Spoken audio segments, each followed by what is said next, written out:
सब मिलकर ऊंची और मीठी स्वर से बोले जयकारा, बोल मेरे शिव महाराज की जय।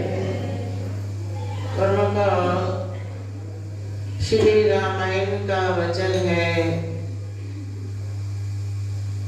कि संसार के अंदर जितनी भी रचना है गुण और दोषों से मिली हुई है।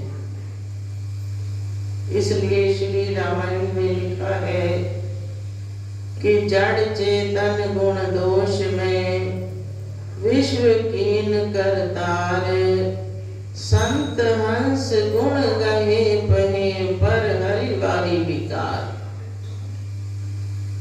जड़ अथवा चेतन जितनी भी सृष्टि की रचना है गुण और दोषों से मिली हुई है। अब इस मिश्रित संसार के अंदर हमने क्या वस्तु प्राप्त करनी है और वो कैसे हमको प्राप्त होगी।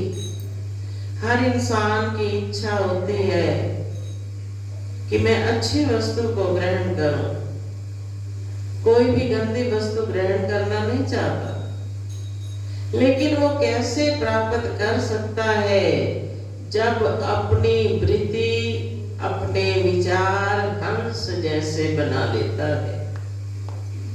जैसे हंस की चोंच में ये विशेषता है, गुण है कि उसके आगे दूध और पानी मिलाकर रख दो तो वो सार वस्तु दूध को तो ग्रहण कर लेता है और निसार वस्तु पानी को छोड़ देता है। तो महापुरुष फरमाते हैं इसी प्रकार गुरुमुख जन संसार में रहते हुए अपने अंदर हर जगह से गुण भरते हैं, अवगुणों का त्याग करते चले जाते हैं।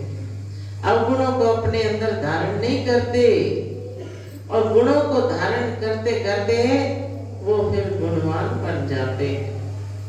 फिर जब इस प्रकार का विश्वास हो जाता है सेवक के अंदर तो सतगुरु भी कैसी प्रीत करते हैं और किस प्रकार अपने प्रेमियों को भव सागर से पार उतरने का मार्ग दिखलाते हैं। सतगुरु परम जहाज है,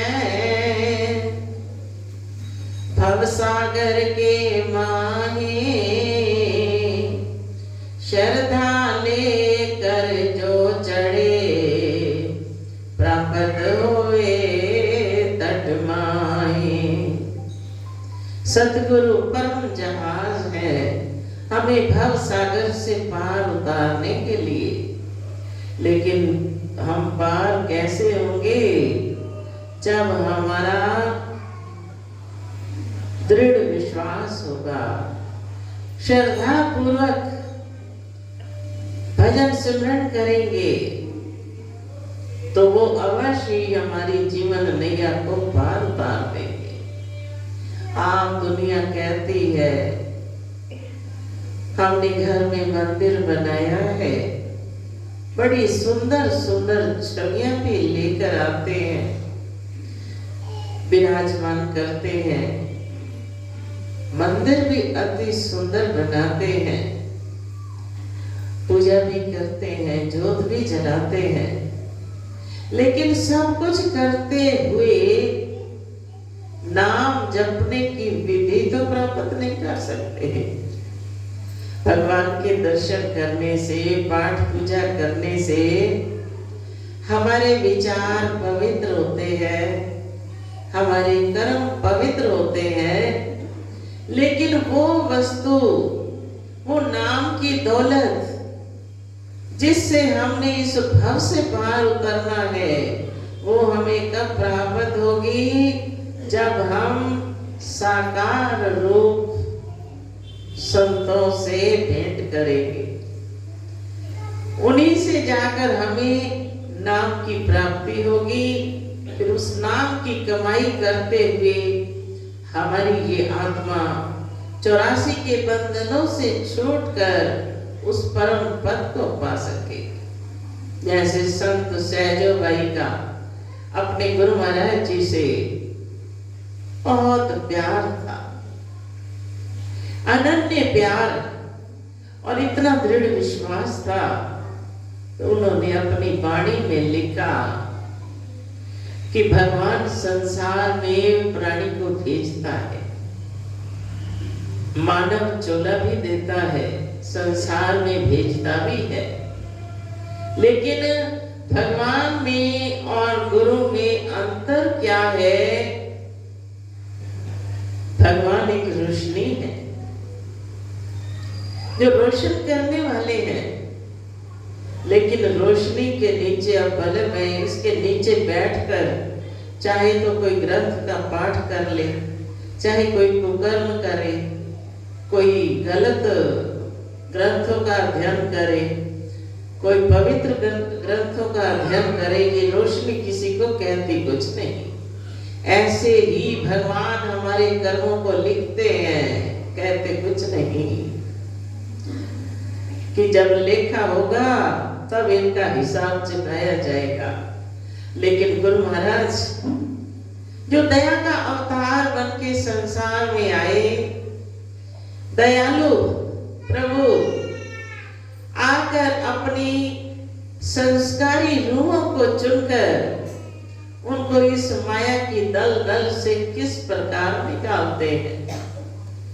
तो संत सहज भाई अपनी वाणी में लिखते हैं कि हरि ने जन्म दियो जग माही, गुरु ने आवागमन छुटाई, हरि ने कुटुम जाल में गेरी, गुरु ने काटी ममता बेरी, हरि ने रोग भोग उरझायो, गुरु जोगी पन समय छुटायो, फिर हरि बंद मुक्ति गति लाए, गुरु ने सब ही धर्म मिटाए, चरण दास पर तन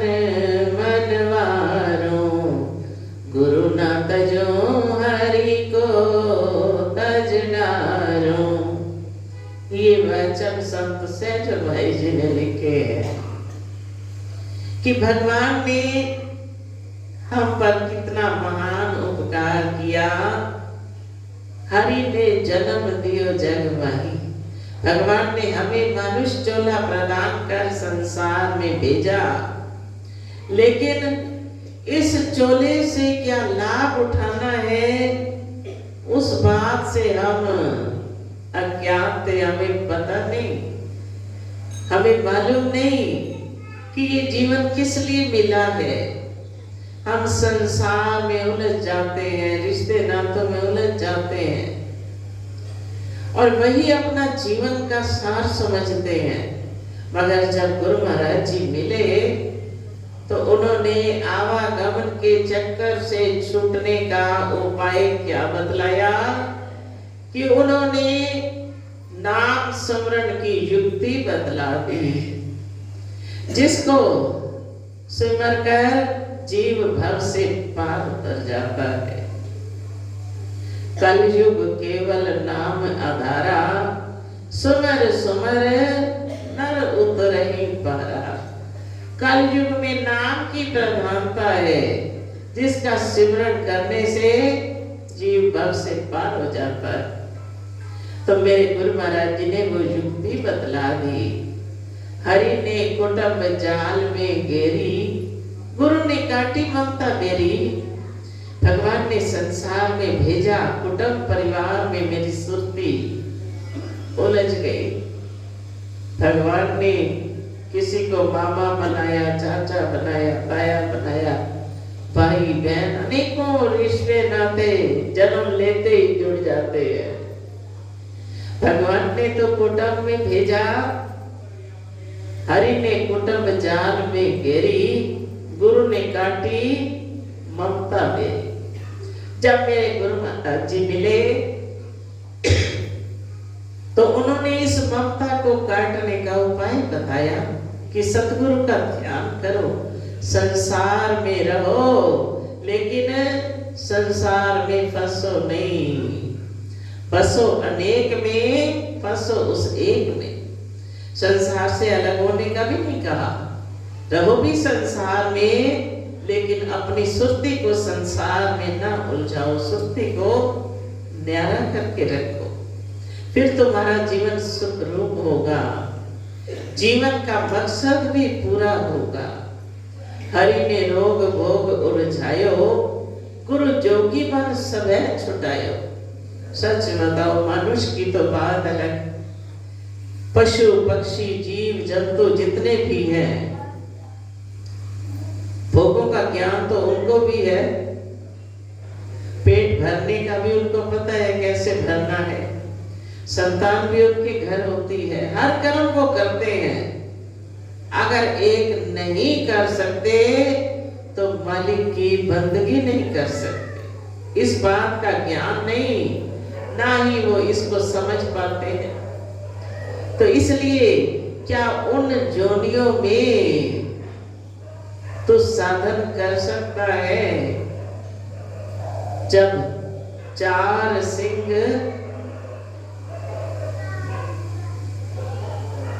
दो सिंह गुंग मुख, चार पैर दो सिंह गुंग मुख, तब कैसे गुण गए, उठत बैठत ठेंगा पड़ई, अब कित मूड लुकइए। महापुरुष फरमाते, जब तेरे चार पैर होंगे, दो सींग होंगे, जबान तेरी गुंगी होगी, तू बोल के कुछ बता नहीं पाएगा, क्या उस समय तू भजन करेगा? क्या वो समय तेरा मालिक से मिलने का है?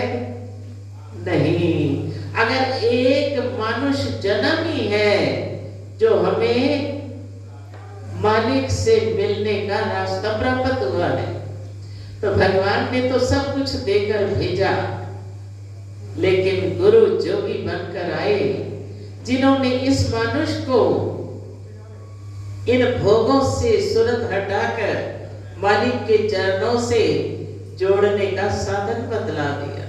फिर हरिबंध मुक्ति गति लाए, गुरु ने सबकी भ्रम मिटाए। फिर मैं भ्रमों में पड़ा था, दिन रात मेरा मन विचलित होता था, दिन रात में मन करके अशांत रहता था।